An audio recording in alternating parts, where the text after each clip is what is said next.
ನಮಸ್ಕಾರ ಸ್ನೇಹಿತರೆ, ನನ್ನ ಹೆಸರು ಅರುಣ. ನಾನೊಬ್ಬ ಅಮೂಲ್ ರೋಗಿ. ಮೊದಲಿಗೆ ತುಂಬಾ ಧನ್ಯವಾದಗಳು ಪ್ರೀತಿಸ್ತಾ, ಹಾಗೂ ಎಲ್ಲರಿಗೂ ಕೂಡ ಧನ್ಯವಾದ. ಶುಭ ಸಂಜೆ. ದೇವರ ದಯೆ, ಗುಂಪಿನ ಸಹಾಯ, ಹಿರಿಯ ಬಂಧುಗಳ ಅನುಭವ, ಬಲ ಭರವಸೆ ಹಾಗೂ 12 ಹೆಜ್ಜೆಗಳ ಈ ಕಾರ್ಯಕ್ರಮದಿಂದಾಗಿ ಇವತ್ತು ಯಾವುದೇ ಕುಡಿತದ ಮಾನಸಿಕ ಸೆಳೆತ ಇಲ್ಲ. ಅದಕ್ಕಿಂತ ಹೆಚ್ಚಾಗಿ ಬಹಳ ಸಂತೋಷದಿಂದ ಇವತ್ತು ದಿನ ಕಳೆದೇನೆ. ಯಾಕಂದ್ರೆ ನಮ್ಮ ಬಾಗಲಕೋಟೆಯ ಒಬ್ಬ ಹಿರಿಯ ಬಂಧು ಇವತ್ತು ಸತತವಾಗಿ ಒಂದು 7ನೇ ವರ್ಷದ ಒಂದು ಸೀಮಿತತೆಯ ಜೀವನವನ್ನು ನಡೆಸಿದ್ದಾರೆ. ನಮ್ಗೆಲ್ಲ ಅವರು ಮಾದರಿ. ಅದಕ್ಕಿಂತ ಹೆಚ್ಚಾಗಿ ವೈಯಕ್ತಿಕವಾಗಿ ಯಾರನ್ನು ಹೊಗಳುವಂಥದ್ದಲ್ಲ, ಆದ್ರೆ ವೈಯಕ್ತಿಕವಾಗಿ ನನ್ನ ಬದುಕಿಗೆ ಅವರು ಬಹಳ ಈ ಎ ಬದುಕಿಗೆ ಅಥವಾ ಎ ಜೀವನಕ್ಕೆ ಬಹಳ ಸಹಾಯ ಮಾಡಿದಂಥವ್ರು. ಇವತ್ತು ಅವ್ರು ಇಲ್ಲ ಬಂದಿಲ್ಲ ಮೀಟಿಂಗ್ ನಲ್ಲಿ, ಆದ್ರೆ ಬಾಗಲಕೋಟೆಯಲ್ಲಿ ಈ ಕಾರ್ಯಕ್ರಮವನ್ನ ಸೂಕ್ತ ರೀತಿಯಲ್ಲಿ ಅದನ್ನು ತೆಗೆದುಕೊಂಡು ಹೋಗಲು ಬಹಳ ಬಹಳ ಕೆಲಸ ಮಾಡಿದ್ದಾರೆ. ದೇವರವ್ರಿಗೆ ಅವ್ರ ಹೆಸರು ಕೂಡ ತಮಗೆಲ್ಲರಿಗೂ ಗೊತ್ತಿರ್ಬೋದು, ಗ್ರೂಪ್ ಅಲ್ಲೆಲ್ಲ ಬಂದಿರ್ತದೆ. ಶ್ರೀಶೈಲ ಅಂತ ಹೇಳಿ ದೇವರವ್ರಿಗೆ ಆಯುರಾರೋಗ್ಯ ಐಶ್ವರ್ಯ ಎಲ್ಲವನ್ನ ಕೊಟ್ಟು ಕರುಣಿಸ್ಲಿ, ಸೇವೆಯನ್ನ ಮಾಡುವಂತ ಭಾಗ್ಯ ಇನ್ನಷ್ಟು ಕೊಡ್ಲಿ. ಈ ರೀತಿ ಸ್ಥಿಮಿತತೆ ಜೀವನ ಹಾಗೆ ಅವರು ಮುಂದುವರಿಲಿ. ದೇವರಲ್ಲಿ ನಾವು ಅದನ್ನೇ ಪ್ರಾರ್ಥನೆ ಮಾಡ್ತೇವೆ. ನಮ್ಮ ಹಿರಿಯ ಬಂದು ನಮ್ಮನ್ನೆಲ್ಲ ಕೈ ಹಿಡಿದು ನಡೆಸಿದವರು.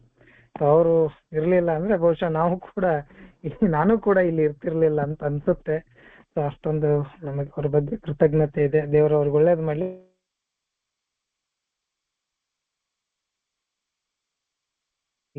ಇವತ್ತಿನ ಈ ಕಾರ್ಯಕ್ರಮದ ಬಗ್ಗೆ ನೋಡೋದಾದ್ರೆ, ನಿನ್ನೆ ನಾವು ಎಲ್ಲಿ ನಿಂತಿದ್ವಿ ಅಂದ್ರೆ ಬಹುಶಃ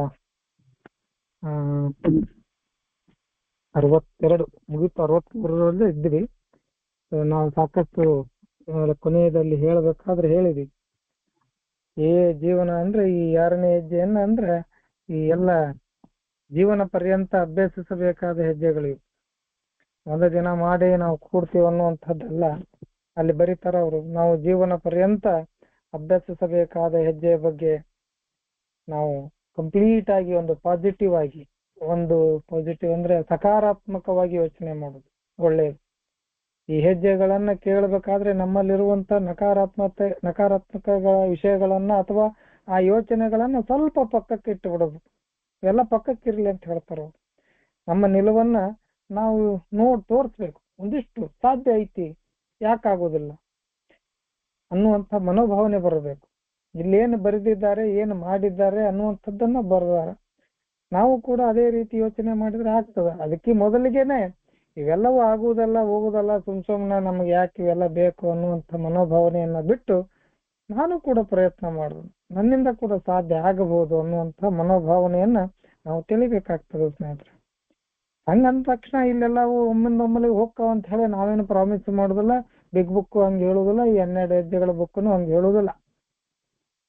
ಎಲ್ಲ ಹೋಗಿಬಿಡ್ತದ, ಶುಭ್ರವಾಗಿ ಬಿಡ್ತೀನಿ ಅತ್ಯಂತ. ನಿನ್ನ ಹೇಳಿದ್ವಲ್ಲ, ದೇವರು ನಮ್ಮನ್ನ ಏನು ಹಿಮದಂತೇನು ಶುಭ್ರ ಮಾಡಿಬಿಡ್ತಾನಂತೇನಲ್ಲ.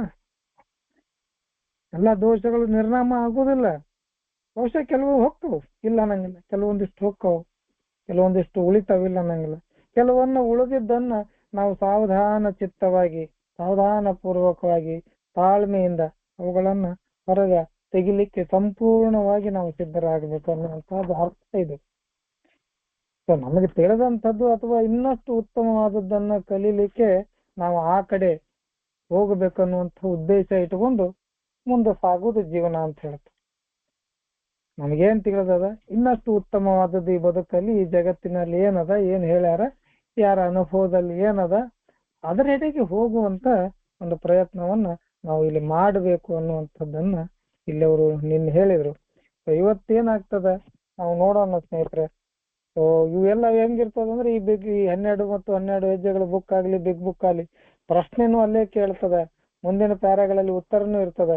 ಕೆಲವೊಮ್ಮೆ ಉತ್ತರಗಳನ್ನ ಕೊಟ್ಟು ಪ್ರಶ್ನೆಗಳನ್ನ ಕೇಳುವಂತ ಪ್ರಯತ್ನ ಇರ್ತದೆ. ಹಿಂಗಾಗಿ ಅರ್ಥ ಮಾಡ್ಕೊಳ್ಳಿಕ್ಕೆ ಸಾವಧಾನ ಚಿತ್ತವಾಗಿ, ಸಮಾಧಾನದಿಂದ ಇವುಗಳನ್ನ ಓದ್ಲಿಕ್ಕೆ ಪ್ರಯತ್ನ ಮಾಡ್ಬೇಕು.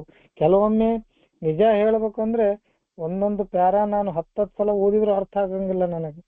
ನನಗೆ ಅರ್ಥನೇ ಆಗೋದಿಲ್ಲ, ಏನ್ ಮಾತಾಡ್ಬೇಕು, ಏನ್ ಹೇಳ್ಬೇಕು ಇದ್ರ ಬಗ್ಗೆ ಅನ್ನುವಂತ ಫೀಲಿಂಗ್ ಬರ್ತಿರ್ತದ. ಬಟ್ ಯಾವಾಗ ಕಾರ್ಯಕ್ರಮ ಪ್ರಾರಂಭ ಆಗ್ತದ, ಇಲ್ಲಿ ಮಾತನಾಡ್ಲಿಕ್ಕೆ ಕೂಡ್ತೀವಿ, ಆ ಭಗವಂತ ಹೇಳ್ಕೊಂಡು ಹೋಗ್ಬಿಡ್ತಾನ. ಅದ್ ಹೆಂಗ ಮಾತಾಡಿಸ್ತಾನೋ ಏನ್ ಮಾತಾಡಿಸ್ತಾನೋ ನಮಗ್ ಗೊತ್ತಾಗೋದಿಲ್ಲ, ಮಾತಾಡಿಸ್ತಾನ. ಸೊ ಅದು ಈ ಶಕ್ತಿ, ಈ ಬುಕ್ಕಿನ ಶಕ್ತಿ ಅಂತ ಹೇಳಬಹುದು.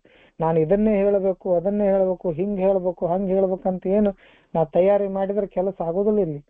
ಅದು ತಾನೇ ನಡ್ಕೊಂಡು ಹೋಗ್ತದೆ. ನಾವು ಕೂಡ ಅಷ್ಟೇ ಒಳ್ಳೆಯ ವಿಷಯಗಳ ಕಡೆಗೆ ಒಳ್ಳೆಯ ಉದ್ದೇಶವನ್ನ ಇಟ್ಟುಕೊಂಡು ಒಳ್ಳೆಯ ಸಕಾರಾತ್ಮಕ ಮನೋಭಾವನೆಯಿಂದ, ಆಗೋದಿಲ್ಲ ಅನ್ನುವಂಗಿಲ್ಲ, ಆಗುತ್ತದ ಅನ್ನುವಂಥ ಭಾವನೆಯನ್ನ ಇಟ್ಕೊಂಡು ಮುಂದುವರಿದ್ರೊಳಗ ಬಹಳ ಅರ್ಥದ ಅನ್ನುವಂಥ ಮಾತನ್ನು ಅವರು ನಿನ್ನೆ ಹೇಳಿದ್ರು. ಸೊ ಇವತ್ತು ಕೂಡ ನಾನು ಇಲ್ಲಿ ಸ್ಕ್ರೀನ್ ಶೇರ್ ಮಾಡ್ತೀನಿ. ನನ್ನ ಜೊತೆ ನಮ್ಮ ಪ್ರಶಾಂತ ಧಾಮದ ಸ್ನೇಹಿತರು ಇದ್ದಾರೆ, ಅವರು ಕೂಡ ಓದ್ತಾರೆ. ಸೊ ದಯವಿಟ್ಟು ಹಿಂದಿನಿಂದ ನನ್ನನ್ನು ಒಂದ್ ಸ್ವಲ್ಪ ಮ್ಯೂಟ್ ಅನ್ಮ್ಯೂಟ್ ಮಾಡಿ ಸರ್ ಪ್ಲೀಸ್, ಯಾರು ಹೋಸ್ಟ್ ಆಗಿರೋರು ದಯವಿಟ್ಟು. ನಮಸ್ಕಾರ ಬಂಧುಗಳೇ. 12 ಹೆಜ್ಜೆಗಳು ಮತ್ತು 12 ಪರಂಪರೆಗಳು. 6ನೇ ಹೆಜ್ಜೆ, ಪುಟ ಸಂಖ್ಯೆ 63. ನಮ್ಮಲ್ಲಿ ಎಷ್ಟು ಮಂದಿ ಈ ಮಟ್ಟಕ್ಕೆ ಸರಿಯಾಗಿ ತಯಾರಿರುತ್ತಾರೆ? ಸಮರ್ಪಕವಾಗಿ ಯಾರಲ್ಲಿಯೂ ಅಂತಹ ತಯಾರಿಯೂ ಇರುವುದಿಲ್ಲ. ನಮ್ಮೆಲ್ಲ ಪ್ರಾಮಾಣಿಕತೆಯಿಂದ ನಾವು ತಲುಪಬಹುದಾದ ಉತ್ತಮ ಹಂತವೆಂದರೆ ಸಂಪೂರ್ಣವಾಗಿ ತಯಾರಾಗುವ ಪ್ರಯತ್ನ ಮಾಡುವುದು. ನಮ್ಮಲ್ಲಿ ಅತಿ ಉತ್ತಮರು ಕೂಡ ಯಾವುದಾದರೊಂದು ಹಂತದಲ್ಲಿ ತಡೆಯಲ್ಪಡುತ್ತಾರೆ. ಒಂದು ಹಂತದಲ್ಲಿ ನಾವು ಹೇಳುತ್ತೇವೆ, ಇಲ್ಲ, ಇವಾಗಲೇ ಇದನ್ನು ಬಿಡುವುದು ನನಗೆ ಸಾಧ್ಯವಿಲ್ಲ, ಇದಕ್ಕಿಂತಲೂ ಅಪಾಯಕಾರಿ ದಾರಿಯಲ್ಲಿ ಕೂಡ ನಾವು ಹೋಗಬಹುದು. ಆವಾಗ ಹೇಳುತ್ತೇವೆ, ಇದು ನಾನೆಂದಿಗೂ ಬಿಡಲಾರೆ. ನಾವು ಎಷ್ಟೇ ಪ್ರಗತಿಯನ್ನು ಸಾಧಿಸಿದ್ದರೂ ಕೂಡ ನಮ್ಮ ಆಸೆ ಆಕಾಂಕ್ಷೆಗಳು ದೇವರ ಕೃಪೆಯ ವಿರುದ್ಧ ಸಾಗುವುದು ನಮಗೆ ಕಂಡುಬರುತ್ತದೆ. ನಾವು ಈವರೆಗೆ ಚೆನ್ನಾಗಿ ಅಭಿವೃದ್ಧಿ ಹೊಂದಿದ್ದೇನೆ ಎಂದುಕೊಳ್ಳುವವರು ಇದನ್ನು ವಿರೋಧಿಸಬಹುದು. ಹಾಗಾಗಿ ನಾವು ಇನ್ನೂ ಸ್ವಲ್ಪ ಮುಂದುವರೆದು ಯೋಚಿಸುವ ಪ್ರಯತ್ನ ಮಾಡೋಣ. ಅಕ್ಷರಶಃ ಪ್ರತಿಯೊರ್ವನು ತನ್ನಲ್ಲಿರುವ ಎದ್ದು ಕಾಣುವ ಹಾಗೂ ವಿನಾಶಕಾರಿ ದೋಷಗಳು ತನ್ನಿಂದ ದೂರವಾಗಲು ಇಚ್ಛಿಸುತ್ತಾನೆ. ಇತರರು ತನ್ನನ್ನು ಜಂಬಕೋರನೆಂದು ಕರೆಯುವವರೆಗಿನ ಸ್ವಾಭಿಮಾನ ತೋರಿಸಲು ಯಾರಿಗೂ ಇಚ್ಛೆ ಇರುವುದಿಲ್ಲ. ಇತರರು ಕಳ್ಳನೆಂದು ಕರೆಯುವ ಹಂತದವರೆಗೆ ಲೋಭಿಯಾಗಿರುವುದು ಯಾರಿಗೂ ಇಷ್ಟವಿಲ್ಲ. ಯಾರಿಗೂ ಕೊಲೆಗಡುಕನಾಗುವಷ್ಟು ಕೋಪಿಷ್ಠನಾಗಿರುವ ಅಥವಾ ಅತ್ಯಾಚಾರಗೈಯುವಷ್ಟು ಕಾಮುಕನಾಗುವ ಅಥವಾ ಆರೋಗ್ಯ ಕೆಡುವಷ್ಟು ಹೊಟ್ಟೆಬಾಕನಾಗುವ ಅಪೇಕ್ಷೆ ಇರುವುದಿಲ್ಲ. ಯಾರಿಗೂ ಮತ್ಸರ್ಯದ ನೋವಿನಿಂದ ನರಳುವ ಅಥವಾ ಆಲಸ್ಯದ ದಾಸ್ಯದಲ್ಲಿ ಬಂದಿಯಾಗುವ ಅಪೇಕ್ಷೆ ಇರುವುದಿಲ್ಲ. ನಿಜವಾಗಿ ಯಾವನೇ ವ್ಯಕ್ತಿಯಲ್ಲಿಯೂ ಈ ದೋಷಗಳು ಇಷ್ಟು ಗಂಭೀರವಾಗಿ ಇರುವುದಿಲ್ಲ. ಓಕೆ, ಪ್ರಶ್ನೆಗಳು ಇಲ್ಲೇ ಇದ್ದವು, ಉತ್ತರಗಳನ್ನು ಇಲ್ಲೇ ಇರ್ತಾವು. ನಾವು ಮಾಡಬೇಕಾಗಿರೋದು ತಯಾರಿ ಮಾತ್ರ ಅನ್ನುವಂಥದ್ದು. ನಮ್ಮಲ್ಲಿ ಅಥವಾ ನಾನು ಎಷ್ಟು ಮಟ್ಟಿಗೆ ತಯಾರಾಗಿರ್ತೀನಿ ಅನ್ನುವಂಥದ್ದನ್ನ ನೋಡೋದು ಬಹಳ ಇಂಪಾರ್ಟೆಂಟ್. ನಮ್ಮಲ್ಲಿ ಅನ್ನೋದಕ್ಕಿಂತ ನಾವು ಅಂತ ಅನ್ಕೊಡ್ರಿ, ನಾನು ಅಂತ ಅನ್ಕೊಡ್ರಿ, ನಾನು ಎಷ್ಟು ತಯಾರಿದ್ದೀನಿ. ಸಮರ್ಪಕವಾಗಿ ಅಥವಾ ನಿಶ್ಚಿತವಾಗಿ ಇಲ್ಲಿ ಬಂದ ನಂತರ, ಇಲ್ಲಿ ಬರೋಕ್ಕಿಂತ ಮೊದಲಿಗೆ ಅಥವಾ ಬಂದ ನಂತರ ಇವೆಲ್ಲವನ್ನ ಕೇಳಿದ ನಂತರ ನಾನು ಅಂತ ಯಾವ ರೆಡಿನೆಸ್ ಅಥವಾ ತಯಾರಿ ನನ್ನಲ್ಲಿ ಇರುವುದಿಲ್ಲ. ನಾವ್ ಏನೇ ಪ್ರಯತ್ನ ಪಟ್ರು, ಎಷ್ಟೇ ಪ್ರಾಮಾಣಿಕತೆಯಿಂದ ನಾವು ಪ್ರಯತ್ನ ಪಡ್ಬೇಕು ಅಥವಾ ನಾವು ಮುಂದೆ ಸಾಗಬೇಕು ಇದ್ರೊಳಗೆ ಅಂತಂದ್ರೆ ನಾವು ಸಂಪೂರ್ಣವಾಗಿ ಕೇವಲ ಪ್ರಯತ್ನ ಮಾಡೋದು, ಪ್ರಾಮಾಣಿಕತೆಯಿಂದ ಪ್ರಯತ್ನ ಮಾಡೋದು. ಏನ್ ಹೇಳ್ತಾ ಇದ್ದಾರೆ ಅದನ್ನ ಪಾಲಿಸಲಿಕ್ಕೆ ಪ್ರಾಮಾಣಿಕತೆಯಿಂದ ಪ್ರಯತ್ನ ಮಾಡ್ತೇವೆ. ನಮ್ಮಲ್ಲಿ ಎಷ್ಟೋ ಮುಂದುವರೆದ್ರು ಕೂಡ, ಅಥವಾ ನಾನು ಈ ಕಾರ್ಯಕ್ರಮದಲ್ಲಿ ಎಷ್ಟೋ ಬೆಳವಣಿಗೆ ಕಂಡ್ರು ಕೂಡ, ಅಥವಾ ನಾನು ಎಷ್ಟೋ ತಿಳ್ಕೊಂಡ್ರು ಕೂಡ, ಅಥವಾ ನಾನು ಎಷ್ಟೋ ಒಳ್ಳೆಯವನಾದ್ರೂ ಕೂಡ ಕೆಲವೊಂದು ವಿಷಯಗಳಲ್ಲಿ ನನ್ನನ್ನು ಕೂಡ ನಾನು ತಡೆದುಕೊಳ್ಳುತ್ತೇನೆ. ಬೇಡಪ್ಪ ಇದೆಲ್ಲ ಹೊರಗೆ ಹಾಕೋದು. ಕೆಲವೊಂದಿಷ್ಟು ವಿಷಯಗಳು ಹಂಗಿರ್ತಾವ. ಸಂಪೂರ್ಣವಾಗಿ ಎಲ್ಲವನ್ನು ಓಪನ್ ಮಾಡಕ್ ಆಗುವುದಿಲ್ಲ ಕೆಲವೊಮ್ಮೆ. ಅದಕ್ಕೆ ಅವ್ರು ಬರೀತಾರೆ, ನಮ್ಮಲ್ಲಿ ಅತಿ ಉತ್ತಮರು ಕೂಡ ಯಾವುದಾದ್ರೂ ಒಂದು ಹಂತದಲ್ಲಿ ತಡೆಯಲ್ಪಡುತ್ತಾರೆ ಅಂತ. ಹೌದು, ಕೆಲವೊಮ್ಮೆ ಆಗ್ತದ. ಇವತ್ತು ನನ್ನ ಬಿಂಬ ಅಥವಾ ನಾನು ಒಂದು ಲೆವೆಲ್ಗೆ ಬೆಳೆದು ಬಿಟ್ಟಿರ್ತೀನಿ, ಈ ಸಮಾಜದಲ್ಲೇ ಆಗಲಿ ಕುಟುಂಬದಲ್ಲಾಗಲಿ ಹೊರಗಿನಲ್ಲ. ಆದ್ರೆ ನನ್ನೊಳಗೆ ಒಳಗಡೆ ಇರುವಂತ ಕರಾಳ ಮುಖಗಳನ್ನು ಹೊರಗಡೆ ಬಿದ್ದಾಗ ಸಮಾಜ ನೋಡುವ ರೀತಿ ಹೇಗಾಗ್ತದ, ಅಥವಾ ಮನೆಯವರು ನನ್ನನ್ನು ನೋಡುವ ರೀತಿ ಏನಾಗ್ತದ ಅನ್ನುವಂಥ ವಿಷಯ ತಲೆಗೆ ಬಂದ್ರೆ ಸಾಕು, ಇದೆಲ್ಲವೂ ಯಾಕೆ ಬೇಕಪ್ಪ, ಸುಮ್ಮನೆ ಇಟ್ಟು ಬಿಡು ಅನಿಸ್ತದೆ. ಅಂತ ಸಮಯದಲ್ಲಿ ಅಥವಾ ಅಂತ ಹಂತದಲ್ಲಿ ಅಥವಾ ಅಂತ ಸ್ಟೇಜ್ನಲ್ಲಿ ನಾವೇನ್ ಹೇಳ್ತೇವೆ ಅಂತಂದ್ರೆ, ಇಲ್ಲ ಇವಾಗಲೇ ಇದನ್ನು ಬಿಡುವುದು ನನಗೆ ಸಾಧ್ಯ ಇಲ್ಲ ಅಂತ ಹೇಳಿ ಅನಿಸ್ತದೆ. ಬೇಡಪ್ಪ ಇದು ಇರ್ಲಿ, ಉಳಿಕೆದ್ದೆಲ್ಲ ಹೋಗ್ಲಿ, ಆದ್ರೆ ಇದೊಂದು ಇರ್ಲಿ ಅನ್ನುವಂಥದ್ದು ಬರ್ತದ. ಇದಕ್ಕಿಂತಲೂ ಅಪಾಯ ಅಂತಂದ್ರೆ ಏನಾಗ್ತದಂದ್ರೆ ಅದನ್ನೇ ಕಂಟಿನ್ಯೂ ಮಾಡ್ಕೊಂತ ಹೋದಾಗ, ಅದನ್ನೇ ನಾವು ಕಂಟಿನ್ಯೂ ಮಾಡ್ಕೊಂಡು ಹೋದಾಗ ಇದು ಬಿಡ್ಲಾರ್ದ ಕರ್ಮ ಆಗಿಬಿಡ್ತದೆ. ಸಾಧ್ಯನೇ ಇಲ್ಲ. ನನ್ನ ಕೂಡ ಫಸ್ಟಿಗೆ ಏನು ಪ್ರಯತ್ನ ಮಾಡಿ ಎಲ್ಲವನ್ನ ಹೊರಗೆ ಹಾಕಿ ಎಲ್ಲವನ್ನ ಬಿಡಲಿಕ್ಕೆ ನಾವು ಪ್ರಯತ್ನ ಮಾಡಿದ್ರೆ ಓಕೆ. ಆದ್ರೆ ಒಮ್ಮೆ ಏನಾಗ್ತದೆ, ಕೆಲವೊಂದಿಷ್ಟು ನಿಧಾನಗತಿಯಲ್ಲಿ ಬಿಟ್ರಾತು, ಈಗ ಇದನ್ನ ಬಿಟ್ಟಿನಿ, ಇನ್ನೊಂದಿಷ್ಟು ದಿವಸ ಆದಗಳು ಅದನ್ನು ಬಿಡ್ತೀನಿ ಅನ್ನುವಂಥದ್ದು ಸಮರ್ಥನೆಯನ್ನ ನಮ್ಮೊಳಗೆ ನಾವು ಅಥವಾ ಒಂದು ಸಮಜಾಯಿಷಿಯನ್ನ ನಾವೇ ನಮಗ ಕೊಟ್ಕೋತ ಮುಂದೆ ಹೋಗುದಿಲ್ಲ. ಇದನ್ನ ಬಿಟ್ಟಿನಿ, ಇದೊಂದು ಐತಿ, ಇದೊಂದು ಇದ್ದಿದ್ದನ್ನು ಸ್ವಲ್ಪ ಹೊತ್ತಾಗಿ ಬಿಡ್ತೀನಿ ಅನ್ನುವಂಥ ದಾರಿ ಒಳಗೆ ನಾವು ಹೋಗ್ಬಿಟ್ಟು ಅಂದ್ರೆ ಕೆಲವೊಮ್ಮೆ ಏನಾಗ್ತದಂದ್ರೆ ಅದನ್ನು ಕೂಡ ಖಂಡಿತವಾಗಿ ಬಿಡಕ್ಕಾಗೋದಿಲ್ಲ. ಅಂತ ಸ್ಟೇಜಿಗೆ ನಾವು ಬಂದ್ಬಿಡ್ತೀವಿ. ಇದೊಂದಿರ್ಲಿ ಬಿಡ ಅನ್ನುವಂಥ ಸ್ಟೇಜಿಗೆ ಬಂದ್ಬಿಡ್ತೀವಿ. ಅದಕ್ಕೆ ಅಪಾಯಕಾರಿ ದಾರಿಯಲ್ಲಿ ನಾವು ಹೋಗಕ್ ಚಾಲು ಆಗ್ತದೆ. ಆ ಸ್ಟೇಜ್ ಹೆಂಗ್ ಬರ್ತದ ಕೊನೆಗಂದ್ರೆ ಎಲ್ಲಾ ಬಿಟ್ಟಿನಿ, ಇದನ್ನ ಮಾತ್ರ ನಾನು ಬಿಡಕ್ ಸಾಧ್ಯ ಇಲ್ಲ ಅನ್ನುವಂಥದ್ದನ್ನ ತಲೆಯಾಗಿ ಬಂದ್ಬಿಡ್ತದ ಸ್ನೇಹಿತರೆ. ಅದು ಯಾವುದೇ ಇರ್ಲಿ, ಮುಂದಕ್ಕೆ ಬರ್ತಾವ ಕೆಲವೊಂದಿಷ್ಟು ವಿಷಯಗಳು, ಅವು ಯಾವ್ಯಾವ ಇರ್ಲಿ ಅವನ್ನ ಹೇಳ್ತೀನಿ. ನಾವಿಲ್ಲಿ ಬಂದ ನಂತರವೂ ಕೂಡ ಇದಕ್ಕೆ ಮೊದಲು ಕೂಡ ಪ್ರಗತಿಯನ್ನು ಸಾಧಿಸಿದ್ರು ಕೂಡ ನಮಗೆ ಇವತ್ತಿಗೂ ಕೆಲವೊಮ್ಮೆ ಅನಿಸ್ತದ ದೇವರ ಇಚ್ಛೆಗೆ ವಿರುದ್ಧವಾಗಿ ನಾವು ನಡೆಯಕತ್ತೀವಿ ಅನ್ನುವಂಥದ್ದು ನಮಗೆ ಗೊತ್ತಾಗ್ತದೆ.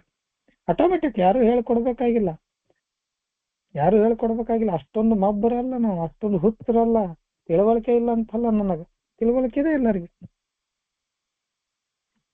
ನಮ್ಗೆ ಗೊತ್ತಾಗ್ತದೆ ನಾನು ಏನ್ ಮಾಡಕತ್ತೀನಿ ಅಂತ ಹೇಳಿ. ನನ್ನಲ್ಲಿರುವಂತ ಆಸೆ ಆಕಾಂಕ್ಷೆಗಳು ಈ ದೇವರ ಕೃಪೆಯ ವಿರುದ್ಧವಾಗಿ ಸಾಕ್ತಾವ. ಗುರ್ತದ ನಮ್ಗೆ, ಇದನ್ನ ನಾನು ಮಾಡಿದ್ರೆ, ಇದನ್ನ ಆಸೆ ಪಟ್ರೆ, ಇಂಥ ಕೆಲಸ ಮಾಡಿದ್ರೆ ನನಗೆ ದೇವರ ಕೃಪೆ ಸಿಗುದಿಲ್ಲ, ದೇವರ ಆಶೀರ್ವಾದ ಸಿಗುದಿಲ್ಲ, ನಾನು ತಪ್ಪು ಮಾಡಕ್ ಹೊರಟಿದ್ದೀನಿ ಅನ್ನುವಂಥದ್ದು ಗುರ್ತಾಗ್ತದೆ ನಮಗೆ. ಆದ್ರೆ ಕೆಲವೊಬ್ರು ಹೇಳ್ತಾರ, ಏನಾಗಿದೆ ನನಗ ಈ ಸಮಾಜದಲ್ಲಿ ಅಭಿವೃದ್ಧಿ ಹೊಂದಿನಿ, ಡೆವಲಪ್ಡ್ ನಾನು, ಈ ಸಮಾಜದಲ್ಲಿ ಅಭಿವೃದ್ಧಿ ಹೊಂದಿನಿ, ಕುಟುಂಬದಲ್ಲಿ ಒಳ್ಳೆ ಹೆಸರಿದೆ, ಸಾಕಷ್ಟು ದುಡ್ಡು ಮಾಡೀನಿ, ಆರೋಗ್ಯ ಅದ, ಚಂದ ಅದ, ಮನಿ ಅಂತಸ್ತು, ಅದನ್ನ ಮಾಡೀನಿ, ಇದನ್ನ ಮಾಡೀನಿ, ಸಾಕಷ್ಟು ಅಭಿವೃದ್ಧಿ ಮಾಡೀನಿ. ನಾನು ಆಸೆ ಪಡೋದ್ರಲ್ಲಿ ಏನು ತಪ್ಪು? ಆಸೆ ಪಟ್ಟಿದ್ದು ಒಳ್ಳೇದ ಪಟ್ಟಿರ್ಬೇಕು ಅನ್ನುವಂಥ ಸಮಜಾಯಿಷಿಯನ್ನ ನಾನು ಕೊಡ್ಲಿಕ್ಕೆ ಬರ್ತೀನಿ. ಮೇಲಿನ ವಿಷಯಗಳನ್ನು ನಾನು ದೇವರ ಇಚ್ಛೆ ವಿರುದ್ಧವಾಗಿ ನಾನು ಏನು ಹೋಗುದಿಲ್ಲ. ಒಂದು ವೇಳೆ ನಾನು ದೇವರ ಇಚ್ಛೆ ವಿರುದ್ಧವಾಗಿ ಹೋಗಿದ್ರೆ ದೇವರು ನನಗೆಲ್ಲವನ್ನ, ಈ ಎಲ್ಲವನ್ನ ಯಾಕೆ ಕೊಡ್ತಿದ್ದ? ಈ ಎಲ್ಲ ಅಭಿವೃದ್ಧಿಯನ್ನ ಯಾಕೆ ಮಾಡ್ತಿದ್ದ? ಬೇಕು ಬೇಡದ್ದನ್ನ ಎಲ್ಲವನ್ನು ಯಾಕೆ ಕೊಡ್ತಿದ್ದ? ನಾನು ದೇವರ ಇಚ್ಛೆ ವಿರುದ್ಧವಾಗಿ ಹೋಗಿದ್ರೆ ಇಲ್ಲ, ನಾನು ಹೋಗಿಲ್ಲ ಅನ್ನುವಂಥ ಸಮರ್ಥನೆಯನ್ನು ನಾನು ಕೊಟ್ಕೋತೀನಿ. ಆದ್ರೆ ಇನ್ನೂ ಸ್ವಲ್ಪ ಮುಂದುವರೆದು ಯೋಚಿಸುವ ಪ್ರಯತ್ನ ಮಾಡ್ರಿ ಅಂತ ಹೇಳ್ತಾರ ಅವ್ರು. ಇನ್ನೂ ಸ್ವಲ್ಪ, ನಾನು ತಪ್ಪು ಮಾಡಿದ್ರೆ, ನಾನು ಅಂತ ಮನುಷ್ಯನಾಗಿದ್ರೆ ದೇವರು ನನಗೆಲ್ಲವನ್ನ ಯಾಕೆ ಒಳ್ಳೇದು ಮಾಡ್ತಿದ್ದ ಅನ್ನುವಂಥ ಕ್ವಶನ್ ಇಟ್ಟು ನಾನು ಮಾಡಿದ್ದೆಲ್ಲವೂ ಸರಿ ಇದೆ ಅನ್ನುವಂಥದ್ದಂದ್ರೆ ಏನ್ರ ನಾನು ಸಮರ್ಥನೆ ಮಾಡ್ಕೊಳಕ್ ಹೋದ್ರೆ ಅವಾಗ ಅವ್ರು ಹೇಳ್ತಾರ, ಇನ್ನೂ ಸ್ವಲ್ಪ ಮುಂದೆ ಹೋಗಿ ಯೋಚನೆ ಮಾಡ್ರಿ ನೀವು. ಯಾರಿಗೇನ್ ಬೇಕಾಗಿರಂಗಿಲ್ಲ ಇವುಗಳನ್ನ ಇಟ್ಕೊಳ್ಳೋದು. ಅಕ್ಷರ ಸಹ ಪ್ರತಿಯೊಬ್ಬನು ಹೇಳ್ತಾರಲ್ಲಿ, ಪ್ರತಿಯೊಬ್ಬ ಮನುಷ್ಯನು ಕೂಡ ತನ್ನಲ್ಲಿ ಕೆಲವೊಂದಿಷ್ಟು ಕೆಟ್ಟ ಗುಣಗಳನ್ನು ಇಟ್ಕೊಳಕ್ ಯಾರು ಬಯಸುದಿಲ್ಲ. ಕುಡ್ತಾನು ಕೂಡ ಅಷ್ಟೇ. ನಾವೇನು ಕುಡಿದು ರೋಡಿಗೆ ಬೀಳ್ಬೇಕಂತ ಕುಡಿದಿದ್ವೇನು? ಮಜಾ ಮಾಡಕ್ ಕುಡ್ತಿದ್ವಿ. ಇಲ್ಲಿ ಕೂಡ ಅಷ್ಟೇ, ನಮ್ಮಲ್ಲಿರುವಂತ ಈ ಎಲ್ಲ ವಿನಾಶಕಾರಿ ದೋಷಗಳನ್ನ ಅಥವಾ ನ್ಯೂನ್ಯತೆಗಳನ್ನ ಯಾರು ಇಟ್ಕೊಳಕ್ ಪ್ರಯತ್ನ ಪಡಂಗಿಲ್ಲ. ನನಗೇನ್ ಬೇಕಾಗೈತ ನಾನು ಕೆಟ್ಟ ಅಹಂಕಾರ ಇದ್ದಂತ ಮನುಷ್ಯ ಅಂತ ಅನಿಸ್ಕೊಳ್ಳಿಕ್ಕೆ, ಅಥವಾ ನನ್ನಲ್ಲಿ ಜಂಬ ಇದೆ ಅಂತ ಈ ಸಮಾಜ ಅನ್ಬೇಕಾ, ಕುಟುಂಬದವ್ರು ಅನ್ಬೇಕಾ, ಗೆಳೆಯರ್ ಅನ್ಬೇಕಾ, ಅವನು ಭಾರಿ ಅಹಂಕಾರಿ ಅಂತ ಹೇಳಿ ಅನಿಸ್ಕೊಳ್ಳುವಂತ ಅವಕಾಶ ನನಗೇನು ಇದು ಅದ ಗರ್ಜ್ ಇದೆಯಾ ಅಥವಾ ನನಗದು ಬೇಕಾಗಿದೆಯಾ? ಯಾರಿಗೂ ಆ ಇಚ್ಛೆ ಇರುವುದಿಲ್ಲ.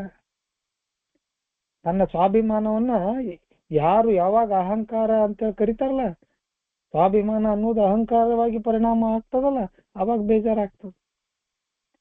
ಅದು ಯಾರಿಗೂ ಇಷ್ಟ ಇರುದಿಲ್ಲ. ಅಹಂಕಾರಿ ಅಂತ ಹೇಳಿ ಅನಿಸ್ಕೊಳ್ಳೋದು ಯಾರಿಗೂ ಇಷ್ಟ ಇರುದಿಲ್ಲ. ಅಥವಾ ಈ ಸಮಾಜ ಅಥವಾ ಈ ಕುಟುಂಬದವರು ನನ್ನನ್ನೇನು ಕಳ್ಳ ಅನ್ನುವಂಥದ್ದು ಅನಿಸ್ಕೋಬೇಕಾಗಿರ್ತದ. ಅಷ್ಟೊಂದು ಲೋಭಿತನ ಇದೆಯಾ ನನಗ? ಅದು ಬೇಕಾ? ಇಲ್ಲ. ನಮ್ಮ ಕೋಪದಿಂದ, ನಮ್ಮ ಸಿಟ್ಟಿನಿಂದ, ನಮ್ಮ ದ್ವೇಷದಿಂದ ನಾವೇನು ಕೊಲೆಗಡಕರಾಗಬೇಕಂತ ಹೇಳಿ ಬಯಸ್ತೀವನು? ಅಷ್ಟು ಬೇಕಂತೇನಿಲ್ಲ. ಕೊಲೆಗಡಕನಾಗುವಷ್ಟು ಕೋಪಿಷ್ಟ ಬೇಕಾಗಿಲ್ಲ. ಲೈಂಗಿಕ ವಿಚಾರದಲ್ಲಿ ಅತ್ಯಾಚಾರಿ ಆಗುವಷ್ಟು ಲೈಂಗಿಕತೆ ಬೇಕಂತ ಬಯಸ್ತಾನ ಯಾವ್ದಾರ ಮನುಷ್ಯ? ಯಾವ ಮನುಷ್ಯನೂ ಬಯಸುವುದಿಲ್ಲ. ಕೆಲವೊಮ್ಮೆ ಆಗ್ತದೆ. ಹೊಟ್ಟೆ ಬಾಕನಾಗೂ ಇಷ್ಟ ಇರ್ತದನ್ ಯಾರಿಗಾರ ತಿನ್ಬೇಕು ಅಥವಾ ಆಲಸ್ಯದಿಂದ ಇರ್ಬೇಕನ್ನುವಂಥದ್ದು ಆಸೆ ಇರ್ತದನ್ ಎಲ್ಲರಿಗೆ ಇಲ್ಲ. ಯಾವ ವ್ಯಕ್ತಿಯಲ್ಲೂ ಕೂಡ ಏನು ಮೇಲೆ ಹೇಳಿದಿವಲ್ಲ, ಅಥವಾ ಮತ್ಸರ ಅಂತ ಹೇಳ್ತಾರ, ಅಸೂಯೆ ಪಡೋದು ಬೇಕಾಗಿರ್ತದ ನಮ್ಗ ಇಲ್ಲ. ನಿಜವಾಗಿಯೂ ಕೂಡ ಯಾವನೇ ವ್ಯಕ್ತಿಯಲ್ಲಿ ಈ ದೋಷಗಳನ್ನು ಇಷ್ಟು ಗಂಭೀರವಾಗಿರೋದಿಲ್ಲ, ಬೇಕಾಗಿರೋದಿಲ್ಲ ಇವು ನಮಗ.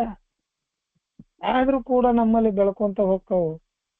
ಯಾರಿಗೂ ಅಹಂಕಾರ ಬೇಕಾಗುದಿಲ್ಲ, ಯಾರಿಗೂ ಕೋಪ ಬೇಕಾಗುವುದಿಲ್ಲ, ಯಾರಿಗೂ ಮತ್ಸರ ಬೇಕಾಗುವುದಿಲ್ಲ, ಯಾರಿಗೂ ಈ ಕಾಮುಕತೆ ಬೇಕಾಗುವುದಿಲ್ಲ, ಯಾರಿಗೂ ಈ ಹೊಟ್ಟೆ ಬಾಕತನ, ಆಲಸ್ಯತನ ಇವೆಲ್ಲವೂ ಇರಬೇಕಂತ ಯಾರು ಬಯಸಂಗಿಲ್ಲ. ಆದ್ರೂ ಕೂಡ ನನ್ನೊಳಗ ಅದಾವು. ಈ ಸಮಾಜದಲ್ಲಿ ಕೆಟ್ಟ ಅನಿಸ್ಕೋಬೇಕು, ಕಳ್ಳ ಅನಿಸ್ಕೋಬೇಕು, ಅಹಂಕಾರಿ ಅನಿಸ್ಕೋಬೇಕು, ಕೆಟ್ಟ ಕೋಪಿಷ್ಟ ಅನಿಸ್ಕೋಬೇಕು, ಅತ್ಯಾಚಾರಿ ಅನಿಸ್ಕೋಬೇಕು, ಆಲಸ್ಯ ಸೋಮಾರಿ ಅನಿಸ್ಕೋಬೇಕು, ಅಥವಾ ಹೊಟ್ಟೆ ಬಾಕ ಅದ ನೀವು ಅಂತ ಹೇಳಿ ಅನಿಸ್ಕೋಬೇಕಂತ ಯಾರಿಗೂ ಕೂಡ ಇಷ್ಟ ಇರ್ಲಿಲ್ಲ, ಯಾರಿಗೂ ಕೂಡ ಇಷ್ಟನೂ ಇರುದಿಲ್ಲ. ಹಂಗೆ ನಮಗೂ ಕೂಡ ಸಮಾಜ ಕುಡಕ ಅಂತ ಹೇಳಿ ಅನಿಸ್ಕೋಬೇಕಂತ ಏನು ಕುಡ್ದಿಲ್ಲ, ನಾವು ಕುಡಕರಾಗಬೇಕಂತ ಕುಡ್ದಿಲ್ಲ. ಸೊ ಇಂಥ ದೋಷಗಳನ್ನ ನಾವು ಯಾರು ಕೂಡ ಇಟ್ಕೊಳ್ಳಿಕ್ಕೆ ಬಯಸುವುದಿಲ್ಲ ಸ್ನೇಹಿತರೆ. ಆದ್ರೂ ಕೂಡ ನಮ್ಮಲ್ಲಿ ಅದಾವು.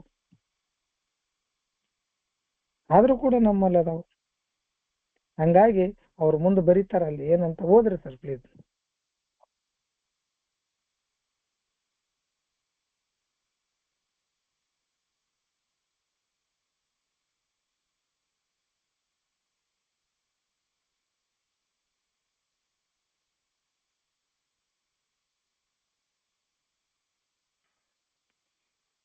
ಕಂಟಿನ್ಯೂ ಮಾಡ್ತೇನೆ ಸರ್.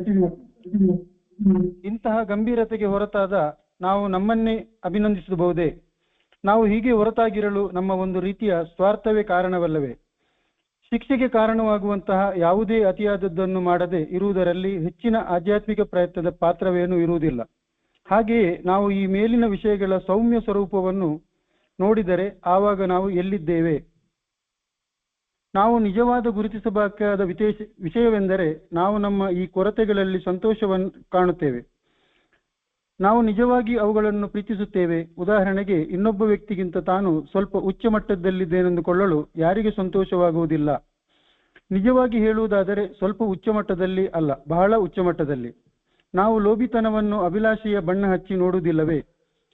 ಕಾಮುಕತನವನ್ನು ಅಭಿಲಾಷೆಯ ಬಣ್ಣ ಹಚ್ಚಿ ನೋಡುವುದಿಲ್ಲವೇ? ಕಾಮುಕತನವನ್ನು ಮೆಚ್ಚುವುದು ಅಸಾಧ್ಯವೆಂದು ಕಾಣುತ್ತದೆ. ಆದರೆ ಎಷ್ಟು ಸ್ತ್ರೀ ಪುರುಷರು ಪ್ರೇಮದ ಬಗ್ಗೆ ಮಾತನಾಡುತ್ತಾರೆ ಮತ್ತು ತಮ್ಮದೇ ಮಾತುಗಳನ್ನು ನಂಬುತ್ತಾರೆ. ಹೀಗೆ ಮಾತನಾಡುವಾಗ ಕಾಮವೆಂಬುದನ್ನು ಮನಸ್ಸಿನ ಕೋಣೆಯೊಂದಕ್ಕೆ ಅಡಗಿಸಿರುತ್ತಾರೆ. ಆಚಾರ ಚೌಕಟ್ಟಿನೊಳಗೆ ತನ್ನ ಬಾಹ್ಯ ನಡವಳಿಕೆ ಇದ್ದರೂ ಸಹ ಕಾಮಕೇಳಿಯ ತಮ್ಮ ಸ್ವಪ್ನಗಳನ್ನು ಪ್ರೇಮ ಪ್ರೀತಿ ಎಂದು ಕರೆಯುತ್ತಾರೆ.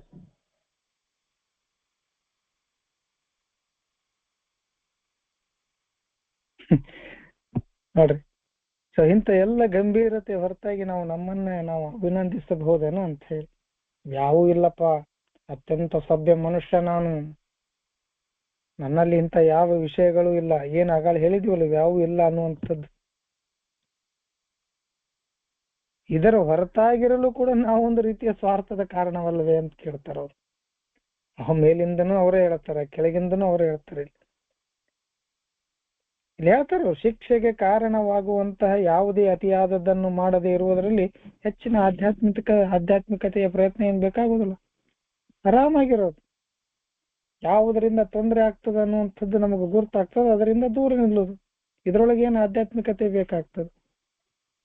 ಕೋಪ ನನ್ನನ್ನು ಯಾವುದಕ್ಕೆ ಹೋಯ್ತೈತಿ, ಯಾಕೆ ಬೇಕಪ್ಪ ನಮಗೆ ಜಗಳ ಮಾಡೋದು, ದ್ವೇಷ ಸಾಧಿಸೋದು, ಮತ್ಸರ ಸಾಧಿಸೋದು, ಅಹಂಕಾರ ಆಗಿರೋದು, ಕಳ್ಳತನ ಮಾಡೋದು, ಇದೆಲ್ಲವನ್ನ ಮಾಡದೇ ಇರೋಕೆ ಏನ್ ದೊಡ್ಡ ಆಧ್ಯಾತ್ಮಿಕತೆ ದಾರಿ ಬೇಕಾಗೈತೆ ಅಥವಾ ಆಧ್ಯಾತ್ಮಿಕತೆ ವಿಚಾರಗಳು ಬೇಕಾಗೈತೆ? ಇಲ್ಲ.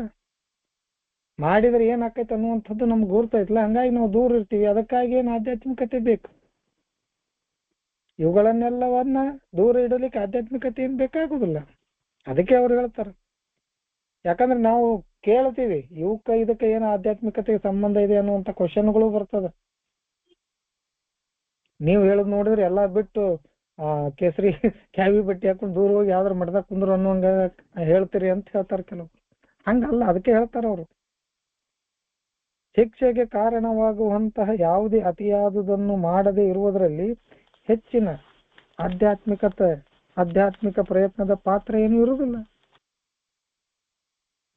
ಸೊ ಏನು ಮೇಲಿನ ವಿಷಯಗಳದಾವ ಅವುಗಳ ಸೌಮ್ಯ ಸ್ವರೂಪ ನೋಡಿದ್ರೆ ನಮಗ್ ಗುರ್ತಾಕೈತಿ ನಾವೆಲ್ಲಿದ್ದೇವೆ ಅನ್ನುವಂಥದ್ದು.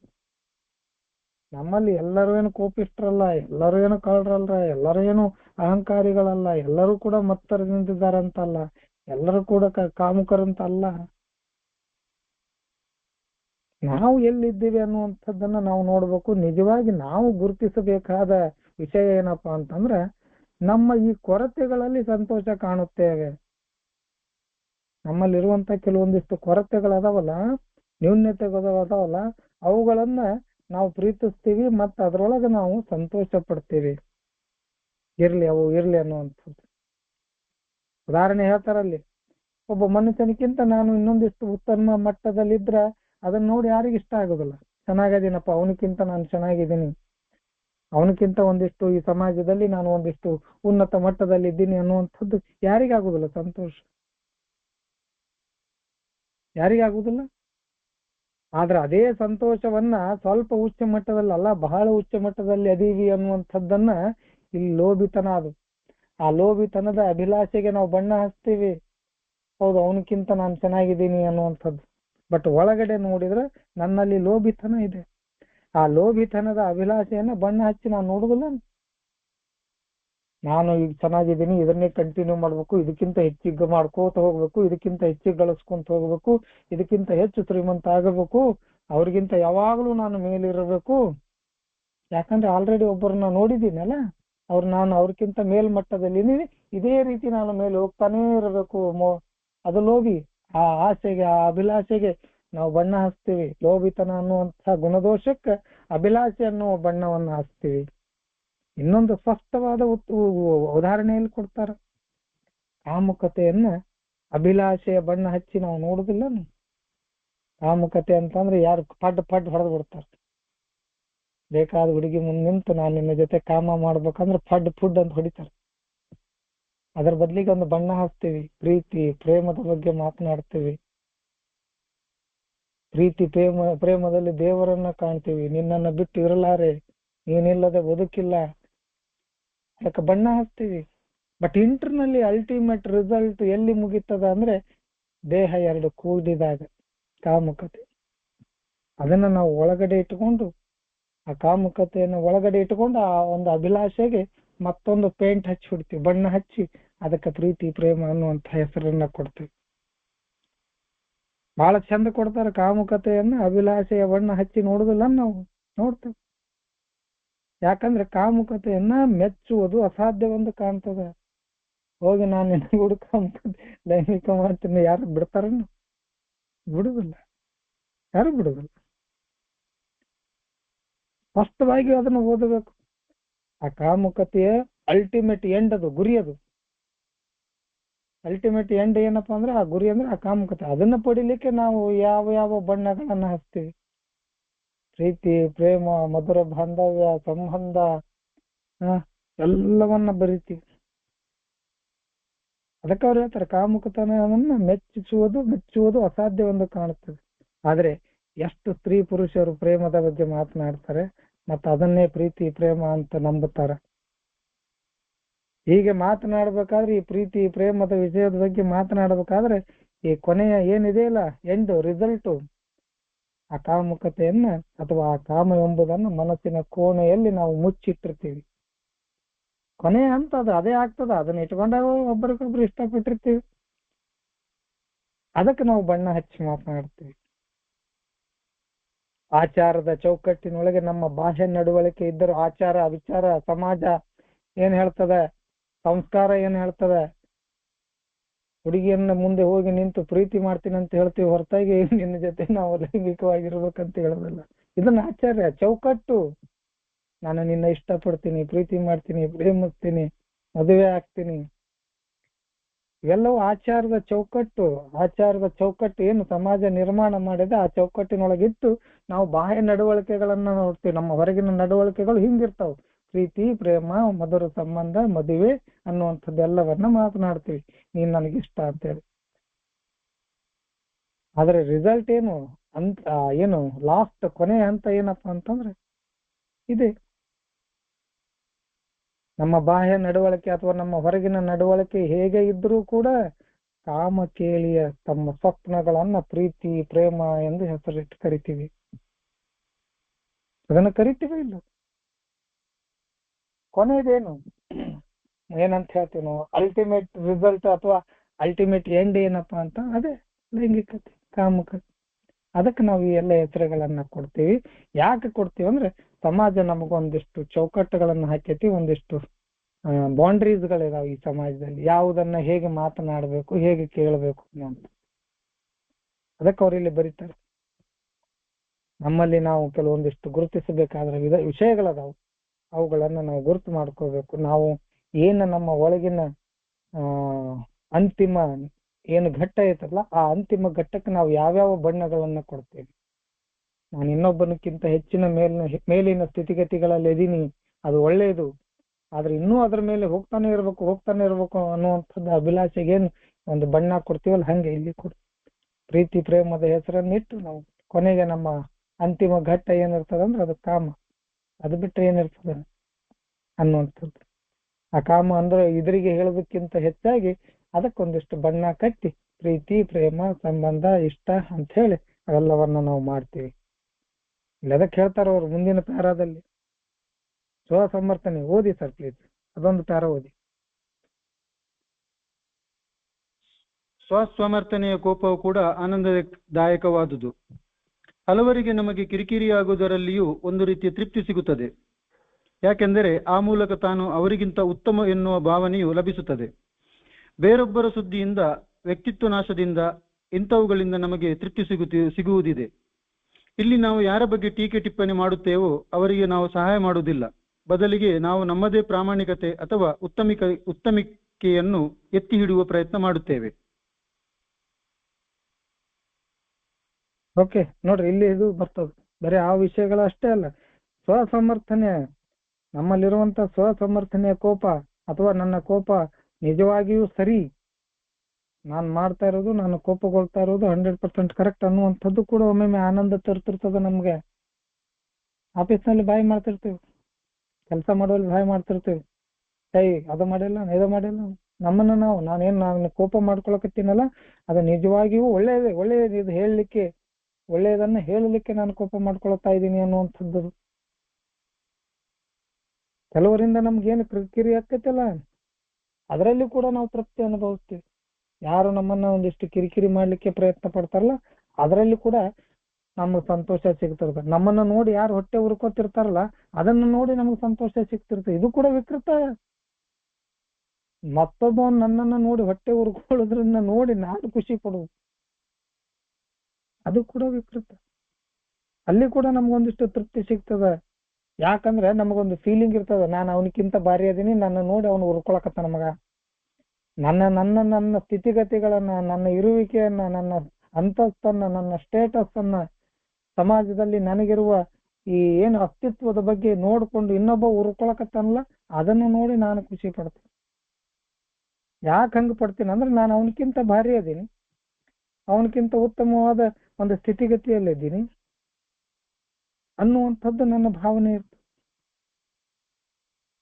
ಬೇರೊಬ್ಬರ ಬಗ್ಗೆ ಮಾತನಾಡುದು, ಬೇರೊಬ್ಬರ ವಿಷಯ ಸುದ್ದಿಯಿಂದ ಅಥವಾ ಬೇರೊಬ್ಬರ ಸುದ್ದಿ ತೆಗೆಯುವುದು, ಅವರ ಪರ್ಸನಾಲಿಟಿ ಅಥವಾ ಅವರ ವ್ಯಕ್ತಿತ್ವವನ್ನು ನಾಶ ಮಾಡೋದು, ಗಾಸಿಪ್ ಮಾಡೋದು. ಅವ ಸರಿ ಇಲ್ಲ, ಇವ ಸರಿ ಇಲ್ಲ, ಹಂಗದನ ಹಿಂಗದನ, ಗುರ್ತಿದ್ರು ಹೇಳೋದು, ಗುರ್ತಿಲ್ಲಾರ್ದನ್ನು ಹೇಳೋದು, ವ್ಯಕ್ತಿತ್ವ ನಾಶ ಮಾಡೋದು. ಇಂಥವುಗಳಿಂದ ನಮ್ಗೆ ಕೆಲವೊಮ್ಮೆ ತೃಪ್ತಿ ಸಿಗ್ತದೆ. ನೋಡಕ್ಕೆ ನಾವು ಈ ಸಮಾಜದಲ್ಲಿ ಗಣ್ಯರು, ಈ ಸಮಾಜದಲ್ಲಿ ಒಳ್ಳೆಯ ಒಂದು ಸ್ಥಿತಿಗತಿಯಲ್ಲಿದ್ದವರು, ಒಳ್ಳೆ ಸಂಭಾವಿತ ಮನುಷ್ಯರು, ಒಳ್ಳೆ ಆರ್ಥಿಕ ಸ್ಥಿತಿಯಲ್ಲಿದ್ದವರು, ಒಳ್ಳೆ ಮರ್ಯಾದಸ್ಥ ಜನ ಅಂತ ಅನ್ಕೊಂತಿರ್ತೀವಿ. ಆದ್ರೂ ಕೂಡ ಬೇರೊಬ್ಬರ ಜೊತೆ ಕೂತ್ಕೊಂಡು ಮತ್ತೊಬ್ಬರ ಬಗ್ಗೆ ಮಾತನಾಡು, ಅವ್ರ ಸುದ್ದಿ ತೆಗೆದು, ಅವ್ರ ವ್ಯಕ್ತಿತ್ವವನ್ನು ಹಾಳು ಮಾಡೋದು, ಅವ್ರ ವಿಷಯಗಳನ್ನು ಮಾಡೋದು, ಇನ್ನೊಬ್ಬರ ಬಗ್ಗೆ ಟೀಕೆ ಟಿಪ್ಪಣಿ ಮಾಡ್ತೀವಿ, ಅವ್ರಿಗೆ ಬೈಯುದ ಮಾಡ್ತೀವಿ, ಅವ್ರನ್ನ ತೆಗಳುದ ಮಾಡ್ತೀವಿ, ಹೊರತಾಗಿ ಅವ್ರಿಗೆ ಯಾವತ್ತೂ ಕೂಡ ನಾವು ಸಹಾಯ ಮಾಡಕ್ ನೋಡಿಲ್ಲ. ಅವ ಹಿಂಗದನ ಹಂಗದನ ಅಂತ ಹೇಳೋದು ಬರೀ ನೀನ್ ಹಿಂಗಿದಿ ಹಂಗದಿ, ಆದ್ರೆ ಯಾವತ್ತೂ ಕೂಡ ಅವನನ್ನ ಸರಿಪಡಿಸ್ಬೇಕನ್ನುವಂಥದ್ದು ನಮಗ್ ಬಂದೇ ಇಲ್ಲ. ಆ ಪ್ರಾಮಾಣಿಕತೆನೇ ಇರ್ಲಿಲ್ಲ ನಮಗ್. ಬದಲಿಗೆ ನಾವು ನಮ್ಮದೇ ಪ್ರಾಮಾಣಿಕತೆ ಅಥವಾ ನಮ್ಮ ಉತ್ತಮಿಕೆ ಅಥವಾ ನನ್ನ ಸ್ಥಿತಿಗತಿಗಳನ್ನು ಎತ್ತಿ ಹಿಡಿಯುವಂತ ಪ್ರಯತ್ನ ಮಾಡಿದ್ವಿ. ನಾನು ಎಷ್ಟು ಒಳ್ಳೆವ ಅದನ್ನು ತೋರ್ಸಕ್ ನಾನು ಪ್ರಯತ್ನ ಪಟ್ಟೀನಿ. ಮತ್ತೊಬ್ಬರನ್ನ ನೆಲಕ್ಕೆ ತುಳಿದು ಅವರ ಮಾನ ಮರ್ಯಾದೆ ಎಲ್ಲ ಕಳೆದು ಗಾಸಿಪ್ ಮಾಡಿ ಅವನ ಬಗ್ಗೆ ಸಿಟ್ಟು ಬರುವಂಗ ಮಾತಾಡಿ ಅವ ಮಾಡದೇ ಇರುವುದನ್ನ ಎಲ್ಲವನ್ನ ಹೇಳಿ ಅವನೇ ಮಾಡ್ಯಾನಂತ ಹೇಳಿ ತೋರಿಸಿ ನಾವು ಉತ್ತಮರಾಗುದು. ನಾನಂತ ಮನುಷ್ಯ ಅಲ್ಲಪ್ಪ, ಅವ ಹಂಗದಾನ, ಹಂಗೆಲ್ಲ ಮಾಡ್ತಾನ ನೋಡಿ ನನಗಂತ ತೋರಿಸಿ ಮತ್ತೊಬ್ಬರಿಗೆ ಹೇಳೋದು, ಮತ್ತೊಬ್ಬರ ವ್ಯಕ್ತಿತ್ವವನ್ನು ನಾಶ ಮಾಡೋದು, ಮತ್ತೊಬ್ಬರ ಬಗ್ಗೆ ಮಾತನಾಡೋದು, ಅವ್ರ ಬಗ್ಗೆ ಇಲ್ಲ ಸಲ್ಲದನ್ನು ಹೇಳೋದು, ಇವೆಲ್ಲವೂ ನನ್ನಲ್ಲಿದ್ದು. ಅದ್ರ ಜೊತೆಗೆ ನಾನು ಬಹಳ ಪ್ರಾಮಾಣಿಕ. ನನ್ನಂತ ಸಾಚ ಮನುಷ್ಯ ಯಾರು ಇಲ್ಲ ನೋಡಿ. ಇದ್ದಿದ್ದನ್ನ ಎಲ್ಲವನ್ನ ಹೇಳಿನಿ, ನೀನ್ ನಂಬ್ತೇವ್ ಬಿಡ್ತೇವ್ ಗುರುತಿಲ್ಲ, ಮತ್ತ ಅವನ್ ಮಾತ್ರ ಹಿಂಗ್ ಮಾತಾಡ್ತಾನ, ಅವನ್ ಮಾತ್ರ ಇಂಥ ಮನುಷ್ಯ, ದಯವಿಟ್ಟು ಅವನ್ ಕಡೆ ಹೋಗ್ಬೇಡ ಅಂತ ಹೇಳುದು. ಅಗದಿ ಏನು ನಾನು ಬಹಳ ಸಹಜವಾಗಿದ್ದವ್ರ ಗತೆ ಹೇಳೋದಂಗ. ನನ್ನಲ್ಲೇ 108 ನನ್ನ ತಾಟ ಒಳಗೆ ಏನು ಕತ್ತಿ ನನ್ನ ತಾಟಲ್ಲೇ ಕತ್ತಿ ಬಿದ್ದೈತೆ ಅಂತಾರ ನಮ್ ಕಡೆ. ನಿನ್ನ ತಾಟಲ್ಲೇ ಕತ್ತಿ ಬಿದ್ದದ, ಮಂದಿ ತಾಟಿನಲ್ಲಿ ನೊಣ ನೋಡ್ತೀನಿ ನೀನು, ಹಂಗ ಹೇಳ್ತಾರ. ನನ್ನ ರಗಡ ಅದಾವು, ಅದನ್ನ ಬಿಟ್ಟು ನನ್ನ ಮುಂದೆ ಹೇಳಕ್ ಹೋಗುದು. ಆ ಹೇಳೋದ್ರೊಳಗೂ ಕೂಡ ನಾನು ಭಾರಿ ಗ್ರೇಟ್ ಮನುಷ್ಯ ಅನ್ನುವಂತ ತೋರ್ಸೋದು. ಇವೆಲ್ಲವೂ ವ್ಯಕ್ತಿತ್ವದ ಕೋರ್ಸು. ಅದಾದ ನಂತರ ಇನ್ನೊಂದು ಬರ್ತದ, ಓದಿ ಸರ್ ಪ್ಲೀಸ್. ಹೊಟ್ಟೆಬಾಕತನವು ಹೆಚ್ಚು ಅಪಾಯಕಾರಿ ಅಲ್ಲದೆ ಇದ್ದರೂ ನಮ್ಮಲ್ಲಿ ಅದಕ್ಕೂ ಒಂದು ಸೌಮ್ಯ ಪದವಿದೆ. ನಾವು ಅದನ್ನು ಐಷಾರಾಮದ ಜೀವನ ಎಂದು ಕರೆಯುತ್ತೇವೆ. ನಾವು ಮತ್ಸರದಿಂದ ತುಂಬಿದ ಜಗತ್ತಿನಲ್ಲಿ ಜೀವಿಸುತ್ತಿದ್ದೇವೆ. ಹೆಚ್ಚು ಕಡಿಮೆ ಪ್ರತಿಯೋರ್ವರಿಗೂ ಈ ರೋಗದ ಸ್ವಲ್ಪ ಅಂಶವಾದರೂ ತಾಗಿಯೇ ಇರುತ್ತದೆ. ಈ ದೋಷಗಳಿಂದಲೂ ನಮಗೆ ಒಂದು ವಿಚಿತ್ರ ಆನಂದ ಸಿಗುತ್ತಿರಬಹುದು, ಅಲ್ಲವಾದರೆ ನಮ್ಮಲ್ಲಿರುವುದನ್ನು ಒಂದು ವಿಚಿತ್ರ ಆನಂದ ಸಿಗುತ್ತಿರಬಹುದು. ಅಲ್ಲವಾದರೆ ನಮ್ಮಲ್ಲಿದ್ದುದನ್ನು ಆಶಿಸಿ ನಾವು ಯಾಕೆ ಸಮಯ ಹಾಳು ಮಾಡುತ್ತೇವೆ? ನಾವು ಆಶಿಸುತ್ತೇವೆ, ಆದರೆ ಅದನ್ನು ದೊರಕಿಸಿಕೊಳ್ಳಲು ಶ್ರಮ ಪಡುವುದಿಲ್ಲ. ನಮ್ಮಲ್ಲಿಲ್ಲದ ಎಂದಿಗೂ ಒಂದು ಒದಗಿಸಿಕೊಳ್ಳಲಾರದ ವಿಶೇಷತೆಯನ್ನು ಆಶಿಸುತ್ತೇವೆ. ಇದು ಇದ್ದ ವಸ್ತುಸ್ಥಿತಿಗೆ ತನ್ನನ್ನು ಅಳವಡಿಸಿಕೊಂಡು ಪರಿಸ್ಥಿತಿಯನ್ನು ಸ್ವೀಕರಿಸಲು ಬದಲು ನಮ್ಮ ಜೀವಿತದ ಉತ್ತರಾರ್ಥದಲ್ಲಿ ನಾವು ನಿವೃತ್ತಿ ಎಂದು ಕರೆಯುವ ಸಮಯದಲ್ಲಿ ಐಷಾರಾಮದ ಜೀವನವನ್ನು ನಡೆಸಲು ನಾವು ನಮ್ಮ ಜೀವನದಲ್ಲಿ ಮೈಮುರಿದು ದುಡಿಯುತ್ತೇವೆ. ಯಾರೂ ಸಹ ಇಂತಹ ದೋಷಗಳ ಪಟ್ಟಿಯನ್ನೇ ಮಾಡಬಹುದು. ಹಾಗೂ ನಮ್ಮಲ್ಲಿ ಬಹಳ ಕಡಿಮೆ ಜನ ಇವೆಲ್ಲವನ್ನು ಸಂಪೂರ್ಣವಾಗಿ ಬಿಡಲು ತಯಾರಿರುತ್ತಾರೆ.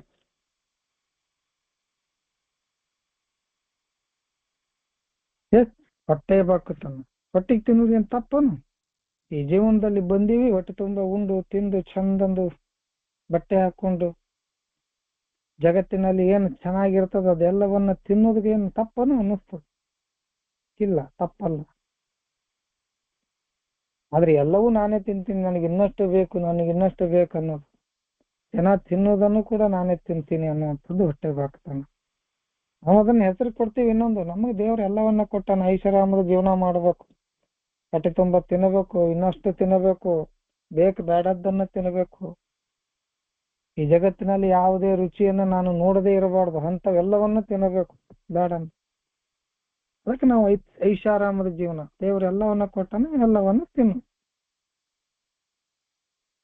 ಇವತ್ತು ನಾವು ಎಂತ ಜಗತ್ತಿನಲ್ಲಿ ಅದೀವಿ ಅಂತ ಹೇಳಿ ಎಲ್ಲರಿಗೂ ಗುರ್ತು. ಇವತ್ತು ಮತ್ಸರ ಅನ್ನುವಂಥದ್ದು ನನ್ನೊಬ್ಬನಲ್ಲಿಲ್ಲ, ಜಗತ್ತಿನಲ್ಲಿ ಇರುವಂತ ಎಲ್ಲ ಜೀವಿಗಳಿಗೂ ಅದ. ಎಲ್ಲ ಜೀವಿ ಅಂದ್ರೆ ಮನುಷ್ಯ ಜೀವಿಗಳು. ಪ್ರಾಣಿಗಳ ಬಗ್ಗೆ ನನಗ ಗುರ್ತಿಲ್ಲ, ಅವು ಮತ್ಸರ ಪಡ್ತಾವಿಲ್ಲ ಅಂತ ಹೇಳಿ, ಯಾಕಂದ್ರೆ ನಮ್ಗದು ಅರ್ಥ ಆಗಿಲ್ಲ, ಇನ್ನೂ ನನಗಾಗಿಲ್ಲ.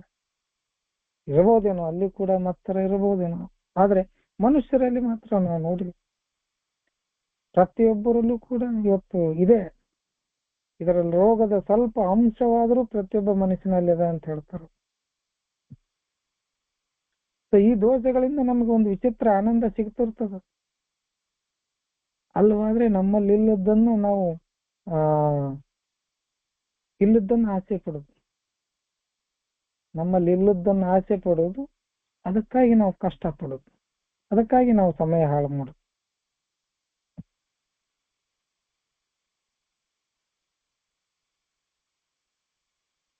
ಯಾಕೆ ಸಮಯ ಹಾಳು ಮಾಡ್ತೀವಿ? ನಮ್ಮಲ್ಲಿಲ್ಲ, ಅಥವಾ ನಮ್ಗೆ ಆಗುದಿಲ್ಲ, ನಮ್ಗೆ ಸಾಧ್ಯನೇ ಇಲ್ಲ, ನಮಗೆ ಸಿಗುದಿಲ್ಲ ಅಂತ ಹೇಳಿ ಗುರ್ತಾದ್ರೂ ಕೂಡ ನಾವು ಸಮಯ ಹಾಳು ಮಾಡ್ತೀವಿ. ಕೇವಲ ಆಸೆ ಪಡ್ತೀವಿ, ನನಗದು ಬೇಕು, ನನಗಿದು ಬೇಕು. ನಾನು ಈ ವರ್ಷ ಅಥವಾ ಒಂದಷ್ಟು ವರ್ಷಗಳ ಕಾಲ ಒಳಗ ಇಷ್ಟು ದುಡ್ಡು ಮಾಡಬೇಕು, ಅದನ್ನ ಪಡ್ಕೋಬೇಕು, ಮನೆ ಕಟ್ಟಬೇಕು, ಮಠ ಕಟ್ಟಬೇಕು, ಆಸೆ ಪಡೋದು. ಯಾರ ಹತ್ರ ಏನಿದೆ ಅದು ನನ್ನಲ್ಲೂ ಇರಬೇಕು, ನನಗೂ ಕೂಡ ಅದು ಸಿಗಬೇಕು ಅನ್ನುವಂಥದ್ದು ಕನಸುಗಳನ್ನ ಕಾಣೋದು, ಕೆಲವೊಂದು ಹಗಲಿಗನಸು ಕಾಣೋದು. ಆದ್ರೆ ಆಸೆ ಪಟ್ಟದ್ದನ್ನ ದೊರಕಿಸಿಕೊಳ್ಳಕ್ ನಾವು ಶ್ರಮ ಪಡುವುದೇ ಇಲ್ಲ. ಆಸೆ ಪಡ್ತೀವಿ, ಅದಕ್ಕೆ ಪ್ರಯತ್ನ ಇಲ್ಲ, ಅದಕ್ಕೆ ಬೇಕಾದ್ದಿಲ್ಲ. ಈ ವರ್ಷ ಒಂದು 10 ಲಕ್ಷ ಅಥವಾ 5 ಲಕ್ಷ ನಾನು ಕೂಡ್ಸಿಡ್ಬೇಕು ಅಂತ ತಲೆಯಾಗಿ ಯೋಚನೆ ಬರ್ತದೆ. ಇಲ್ಲ ಅಂತಲ್ಲ, ಬಂದದ್ದು ನನಗೂ ಒಂದು ವೈಯಕ್ತಿಕ. ಆ ನಿಟ್ಟಿನಲ್ಲಿ ಏನು ಪ್ರಯತ್ನ ಮಾಡ್ಬೇಕು, ಬರುವಂತ ಪಗಾರದಲ್ಲಿ ನಾನು ಏನ್ ಮಾಡ್ಬೇಕು, ಎಲ್ಲಿ ಇಡಬೇಕು, ಹೇಗೆ ತೆಗಿಬೇಕು, ಎಲ್ಲಿ ಎಷ್ಟು ಇಡಬೇಕು, ಎಷ್ಟು ಸೇವಿಂಗ್ ಮಾಡ್ಬೇಕು, ಇದು ಶ್ರಮ ವಹಿಸಕ್ ಚಾಲು ಮಾಡಂಗಿಲ್ಲ. ಖರ್ಚುಗಳನ್ನ ಕಡಿಮೆ ಮಾಡುದು, ಇನ್ನೊಬ್ಬರಲ್ಲಿ ಇದ್ದದನ್ನ ಪಡಿಲಿಕ್ಕೆ ನಾವು ಆಸೆ ಪಡ್ತೀವಿ. 100% ಓಕೆ, ನಾನು ಕೂಡ ಹಾಗೆ ಆಗಬೇಕು ಅನ್ನುವಂಥದ್ದು 100% ಇದು ಬೇಕು, ನಿಯಮ ಸೃಷ್ಟಿಯ ದೈತ್ಯದು. ದೇವರು ನಮ್ಗೆ ಹಾಕಿ ತಕ್ಷಣ ಈ ಇನ್ಸ್ಟಿಂಕ್ಟ್ಗಳನ್ನ ಆಸೆ ಪಡೋದು ತಪ್ಪಲ್ಲ. ಆದ್ರೆ ಅದಕ್ಕೆ ಪ್ರಯತ್ನ ಪಡ್ತೀವ? ಇಲ್ಲ. ನಮ್ಮಲ್ಲಿಲ್ಲದ, ಎಂದಿಗೂ ನಾವು ಒದಗಿಸಿಕೊಳ್ಳಲಾರದ ವಿಶೇಷತೆಗಳನ್ನ ನಾವು ಆಶಿಸ್ತೀವಿ. 100% ನಮ್ಗೆ ಗುರ್ತಿರ್ತದ, ನಮಗಿದು ಸಿಗುದಿಲ್ಲ, ನಮ್ಮಿಂದ ಇದು ಆಗುದಿಲ್ಲ ಅಂತ ಹೇಳಿ ನಮ್ಗೆ ಗುರ್ತಿದ್ರೂ ಕೂಡ ಆಸೆ ಪಡ್ತೀವಿ. ಆಸೆ ಪಟ್ಟಿದ್ದನ್ನ ಕೇಳಿದ್ರೆ ಯಾಕೆ ಆಸೆ ಪಡೋದು ತಪ್ಪನು? ಹೌದು, ಆಸೆ ಪಡೋದು ತಪ್ಪಲ್ಲ. ಆಸೆ ಪಟ್ಟ ನಂತರ ಅದನ್ನ ಪಡೆದುಕೊಳ್ಳಲಿಕ್ಕೆ ಪ್ರಯತ್ನ ಮಾಡಬೇಕು. ಸಿಕ್ಕರೆ ಸಿಗ್ತದೆ, ಬಿಟ್ಟರೆ ಬಿಡ್ತದೆ, ಒಲದರ ಒಲಿತದ, ಒದ್ದರ ಒದಿತದ. ಪ್ರಯತ್ನನೇ ಇಲ್ಲ ಅಂದ್ರೆ ಏನಾಗ್ತದೆ? ಸುಮ್ಮನೆ ಕುಂತ ಆಸೆ ಪಡೋದು ಅಂದ್ರೆ ಹೆಂಗ? ಅದನ್ನ ಹೇಳ್ತಾರ, ಶ್ರಮ ಪಡುವುದಿಲ್ಲ. ನಮ್ಮಲ್ಲಿಲ್ಲದ, ಎಂದಿಗೂ ನಾವು ಒದಗಿಸಿಕೊಳ್ಳಲಾರದ ವಿಶೇಷತೆಗಳನ್ನ ಅಥವಾ ವಿಶೇಷ ಸವಲತ್ತುಗಳನ್ನ, ವಿಶೇಷವಾದ ಒಂದಿಷ್ಟು ಅಭಿಲಾಷೆಗಳನ್ನ ತೀರಿಸಲಿಕ್ಕೆ ನಾವು ಆಸೆ ಪಡ್ತೀವಿ. ಆದ್ರೆ ಪ್ರಯತ್ನ ಮಾತ್ರ, ಶ್ರಮ ಮಾತ್ರ ಇರುವುದಿಲ್ಲ. ವಾಸ್ತವ ಸ್ಥಿತಿ ಏನ್ ಹೇಳ್ತದ, ವಾಸ್ತವಿಕತೆ ಏನದ, ಅದನ್ನ ನೋಡೋದೇ ಇಲ್ಲ. ನಿಜವಾದ ಅಂಶ, ನಿಜವಾದ ಸ್ಥಿತಿ ಏನದ ಅದನ್ನ ಅರ್ಥ ಮಾಡಿಕೊಂಡು, ಅದನ್ನ ಅಳವಡಿಸಿಕೊಂಡು, ಅದನ್ನ ಸ್ವೀಕರಿಸುವ ಬದಲು ನಾವೇನ್ ಮಾಡ್ತೀವಿ, ಬೇರೆನ ಮಾಡಕ್ ಹೋಗ್ತೀವಿ. ನಮ್ಮ ಜೀವಿತದ ಉತ್ತರಾರ್ಧದಲ್ಲಿ ನಾವು ನಿವೃತ್ತಿ ಎಂದು ಕರೆಯುವ ಸಮಯದಲ್ಲಿ ಐಷಾರಾಮ ಜೀವನವನ್ನು ನಡೆಸಲು ನಾವು ಮೈ ಮುರಿದು ದುಡಿಯುತ್ತೇವೆ. ಈ ಶಬ್ದ ಬಹಳ ಚಂದ ಅದ, ಇದು ಬಹಳ ಹಿಡಿಸ್ತದ ನನಗೆ ಸಾಕಷ್ಟು ಸಲ. ನೋಡ್ಪ, ರಿಟೈರ್ಮೆಂಟ್ ಆದಗಳೇ ಒಂದು 60 ವರ್ಷ ಆದ ನಂತರ ಆರಾಮ ಜೀವನ ಕಳಿಲಾಕಿ ಈಗ ನಾವು ಕಷ್ಟಪಟ್ಟು ದುಡಿದು ಎಲ್ಲವನ್ನ ಗಂಟು ಕಟ್ಟಿ ಇಡುದು. ಯಾವ ನನ್ನ ಮಗನಿಗೆ ಗುರುತು ನಾನು ನಿವೃತ್ತಿಯಾಗಿ ಇರ್ತೀನಿ ಅಂತ ಹೇಳಿ? 60 ಆದ ನಂತರೂ ನಾನು ಇರ್ತೀನಿ ಅನ್ನುವಂಥದ್ದು ಏನು ಗ್ಯಾರಂಟಿ ಅದ? ಯಾವ ಗ್ಯಾರಂಟಿನೂ ಇಲ್ಲ. ಆದ್ರೂ ಕೂಡ ನಮ್ಮ ಉತ್ತರಾರ್ಧದಲ್ಲಿ, ನಮ್ಮ ಬದುಕಿನ ಒಂದು ಏನು ಹರೆಯ ವಯಸ್ಸು ಅಂತ ಹೇಳ್ತೇವೆ, ಆ ವಯಸ್ಸಿನಲ್ಲಿ ನಾವು ಮುಂದೆ ನಿವೃತ್ತಿ ಆದ ಸಮಯದಲ್ಲಿ ಚೆನ್ನಾಗಿ ಜೀವನ ಮಾಡ್ಬೇಕು ಅಂತ ಹೇಳಿ ಈಗ ಕಷ್ಟಪಡ್ತೀವಿ. ಹಂಗಂತೆ ಕಷ್ಟಪಡೋದು ತಪ್ಪಲ್ಲ. ಅನುಭವಿಸಬೇಕಾದ ಸಮಯದಲ್ಲಿ ಅನುಭವಿಸದೇ ಇರೋದು, ಗಂಟು ಕಟ್ಟಿ ಇಡುದು ಬದುಕಿನ ಆಸೆಗಳನ್ನ, ವಿಚಾರಗಳನ್ನ, ಅನುಭವಿಸಬೇಕಾದದ್ದನ್ನ ಗಂಟು ಕಟ್ಟಿಡು. ಈಗ ಬೇಡ, ಮುಂದೆ ಬೇಕಾಗ್ತದ. ಆ ಮುಂದೆ ಬೇಕಾಗುದು ನಮಗ್ ಸಿಗುದು ಇಲ್ಲ ಒಮ್ಮೆ. ಅದಕ್ಕೆ ಅವ್ರು ಹೇಳ್ತಾರೆ, ನಮ್ಮ ಜೀವಿತದ ಉತ್ತರಾರ್ಧದಲ್ಲಿ ಅರ್ಧ ಭಾಗ ನಾವು ಮುಂದಿನ ನಿವೃತ್ತಿ ಅಂತ ಏನು ಕಳಿತೀವ, ಆ ಸಮಯದಲ್ಲಿ ಐಷಾರಾಮ ಜೀವನ ನಡೆಸಲು, ಭೋಗದ ಜೀವನ ನಡೆಸಾಕ ಮೈಮೂರು ದುಡಿತೀವಿ. ಮಾಡ್ಬೇಕಾ?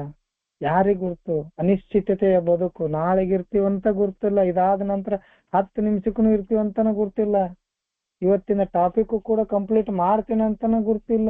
ಆದ್ರೂ ಕೂಡ ಮುಂದಿನದ ಬಗ್ಗೆ ನಾವು ಯೋಚನೆ ಮಾಡ್ತೀವಿ. ಸಾಕಿರ್ಲಿ, ಯೋಚನೆಗಳು ಇರಬೇಕು. ಬದುಕಿನ ಭವಿಷ್ಯದ ಬಗ್ಗೆ ಒಂದಿಷ್ಟು ಚಿಂತೆ ಮಾಡಬೇಕು. ಚಿಂತೆ ಮಾಡೋದಕ್ಕಿಂತ ಹೆಚ್ಚಾಗಿ ಭವಿಷ್ಯದ ಬಗ್ಗೆ ಚಿಂತನೆ ಇರಬೇಕು.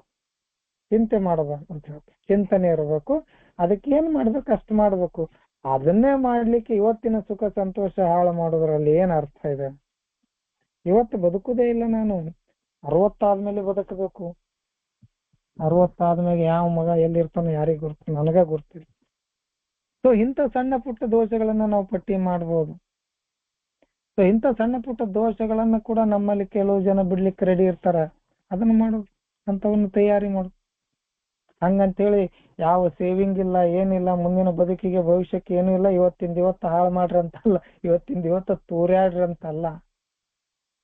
ಬದುಕಿಗೆ ನಮ್ಮಿಂದ ಬಂದಂತಹ ಮಕ್ಕಳಿಗೆ ನಮ್ಮ ಕರ್ತವ್ಯದ ಬಗ್ಗೆ ನಾವು ಕರೆಕ್ಟ್ ಆಗಿ ಒಂದು ಪ್ಲಾನ್ ಮಾಡಿ ಅವುಗಳನ್ನ ಅವ್ರಿಗೆ ಇಟ್ಟು ನಮ್ಮ ಜೀವನ ಕೂಡ ನಾವು ಎಂಜಾಯ್ ಮಾಡ್ಬೇಕು, ಇವತ್ತಿನ ಬದುಕನ್ನು ನಾವು ಚೆನ್ನಾಗಿ ನಡೆಸ್ಬೇಕು ಅನ್ನುವಂಥದ್ದು ಅರ್ಥ ಇಲ್ಲಿ. ಹಂಗಂತೇಳಿ ಎಲ್ಲವನ್ನ ಏನು ಮುಂದೆ ನಾಳೆ ಬಗ್ಗೆ ಯೋಚನೆನೇ ಬೇಡ ಅಂತ ಆಡೋದಲ್ಲ. ನಾಳೆ ಬಗ್ಗೆ ನಮ್ಗೆ ಚಿಂತನೆ ಇರಬೇಕು, ಚಿಂತೆ ಇರಬಾರ್ದು. ಅವಕ್ಕೇನ್ ಮಾಡ್ಬೇಕು ಅದನ್ನ ಕರೆಕ್ಟ್ ಆಗಿ ಮಾಡ್ಬೇಕು ಅನ್ನುವಂಥದ್ದು ಇಲ್ಲಿ ಇರ್ತದೆ. ಸೊ ಮುಂದಿನ ಒಂದು ಪ್ಯಾರ, ಓಕೆ, ಸಮಯ ಕೂಡ ಆಗಿದೆ ಸ್ನೇಹಿತರೆ. ನಾಳೆಗೆ ನೋಡೋಣ, ಇಲ್ಲಿಗೆ ನಾವು ನಿಲ್ಸೋಣ. ಇನ್ನೊಂದು ಪ್ಯಾರ ಆಗ್ಬೋದೇನೋ, ಬಟ್ ಅರ್ಧಂಬರ್ಧ ಆಗ್ತದೆ. ಆದ್ರೂ ಕೂಡ ಓದಿ, ಇನ್ನ ಸಮಯ ಇದೆ, ಬಹುಶಃ ಓದಿ ಸರ್, ಪ್ಲೀಸ್ ಓದಿ. ನಾವು ನಿಜವಾಗಿಯೂ ತಮ್ಮಲ್ಲಿರುವ ದೋಷಗಳ ನಿವಾರಣೆಗೆ ಸಂಪೂರ್ಣವಾಗಿ ತಯಾರಿರುವುದಾಗಿ ಕೆಲವರು ಹೇಳಿಕೊಳ್ಳಬಹುದು. ಆದರೆ ಇವರು ಕೂಡ ಇನ್ನು ಸೌಮ್ಯ ದೋಷಗಳ ಪಟ್ಟಿ ಮಾಡಿದಾಗ ಅವುಗಳಲ್ಲಿ ಕೆಲವನ್ನಾದರೂ ಉಳಿಸಿಕೊಳ್ಳಲು ಅಪೇಕ್ಷಿಸಬಹುದು. ಹಾಗಾಗಿ ನಮ್ಮಲ್ಲಿ ಕೆಲವೇ ಮಂದಿ ಆಧ್ಯಾತ್ಮಿಕ ಹಾಗೂ ನೈತಿಕ ಸಂಪೂರ್ಣತೆಗಾಗಿ ತಮ್ಮನ್ನೇ ತಯಾರಿಸಿಕೊಳ್ಳಬಹುದು. ಆದರೆ ನಮಗೆ ಅದು ಬೇಡ. ನಮಗೆ ಜೀವನವನ್ನು ಎಷ್ಟು ಕಡಿಮೆ ಸಂಪೂರ್ಣತೆಯಿಂದ ಸಾಗಿಸಲು ಸಾಧ್ಯವೋ ಅದಷ್ಟೇ ನಮಗೆ ಸಾಕು. ಅದು ಸಹ ನಮಗಿರುವ ವಿವಿಧ ಅಂದಾಜುಗಳ ಪ್ರಕಾರ ಹಾಗಾಗಿ ಇರುವುದು. ಗಂಡಸರು ಮತ್ತು ಹುಡುಗರು ನಡುವಿನ ವ್ಯತ್ಯಾಸ ತಾನಾಗಿಯೇ ನಿರ್ಮಿಸಿಕೊಂಡ ಉದ್ದೇಶ ಮತ್ತು ದೇವರು ನಮ್ಮಿಂದ ಅಪೇಕ್ಷಿಸುವ ಉದ್ದೇಶ, ಇವೆರಡು ನಡುವಿನ ವ್ಯತ್ಯಾಸ.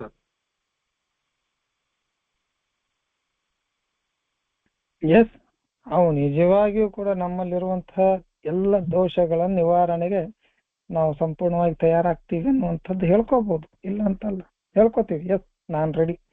ಈ ಮೀಟಿಂಗ್ ಮುಗಿ ತನಕ ಇಲ್ಲಿ ಏನ್ ಹೇಳ್ತಾ ಇದಾರೆ, ಈ ಹೆಜ್ಜೆ ಮುಗಿ ತನಕ ಎಸ್ ನಾನು ಇದನ್ನೆಲ್ಲವನ್ನ ಮಾಡಿಬಿಡಬೇಕು ಅನ್ನುವಂತ ಯೋಚನೆ ಬರ್ತದೆ. ಇದ್ರ ಜೊತೆಗೆ ಕೇವಲ ದೊಡ್ಡ ದೊಡ್ಡ ದೋಷಗಳಲ್ಲ, ಸಣ್ಣ ಸಣ್ಣ ದೋಷಗಳನ್ನು ಕೂಡ ನಾವು ಪಟ್ಟಿ ಮಾಡಿದಾಗ ಅಥವಾ ಸೌಮ್ಯ ಸ್ವಭಾವದ ಪಟ್ಟಿಗಳನ್ನು ಕೂಡ ನಾವು ಮಾಡಿದಾಗ ಕೆಲವರು ಅದನ್ನು ಉಳಿಸ್ಕೋಬೇಕಂತಾರ, ಅದನ್ನ ಅಪೇಕ್ಷಿಸ್ತಾರ. ಹೌದು, ನಮಗೆ ಕೆಲವೊಂದು ಬೇಕು, ನೀವೇನ್ರಿ ಎಲ್ಲಾ ಬಿಟ್ಟು ಏನು ಸಾಧು ಸಂತರ ಆಗ್ಬೇಕನ್ ನಾವು ಅನ್ನುವಂಥದ್ದು ಕ್ವಶನ್ ಬರ್ತದೆ.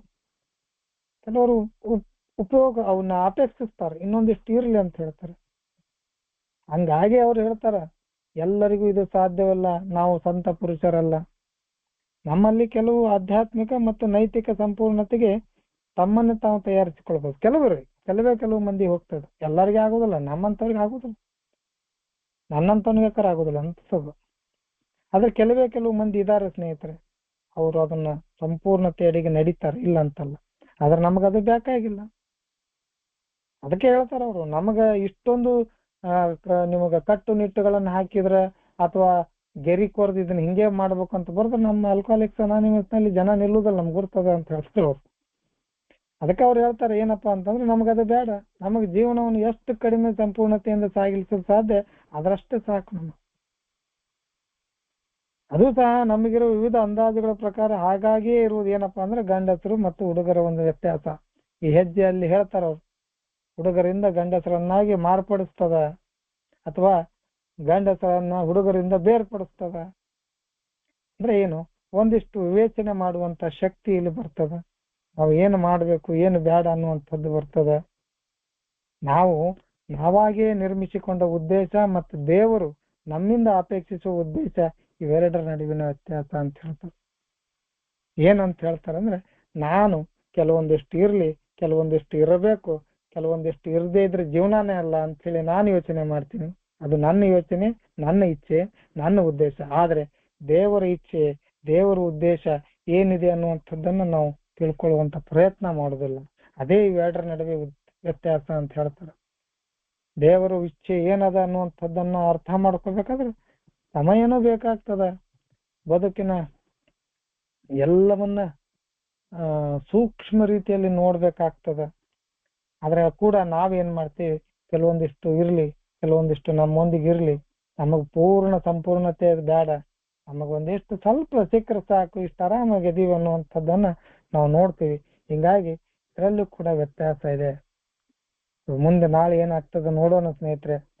ಇಲ್ಲಿಗೆ ನಾನು ನಿಲ್ಲಿಸ್ತೀನಿ. ನನ್ನ ಜೊತೆ ಓದಿದಂತಹ ನನ್ನ ಪ್ರಶಾಂತ ಧಾಮ ಸ್ನೇಹಿತರಿಗೆ ನಾನು ಧನ್ಯವಾದಗಳನ್ನ ಅರ್ಪಿಸ್ತೀನಿ. ಹಾಗೆ ಸ್ನೇಹಿತರೆ, ಇವತ್ತಿನ ಚೇರ್ಪರ್ಸನ್ ನಮ್ಮ ಕ್ಲೀಟಾ ಸರ್ಗೆ ಕೂಡ ನಾನು ವಂದನೆಗಳನ್ನು ಸಲ್ಲಿಸ್ತೀನಿ. ಈ ಅವಕಾಶ ನೀಡಿದ್ದಕ್ಕಾಗಿ ತುಂಬಾ ಧನ್ಯವಾದಗಳು ಸರ್. Thank you.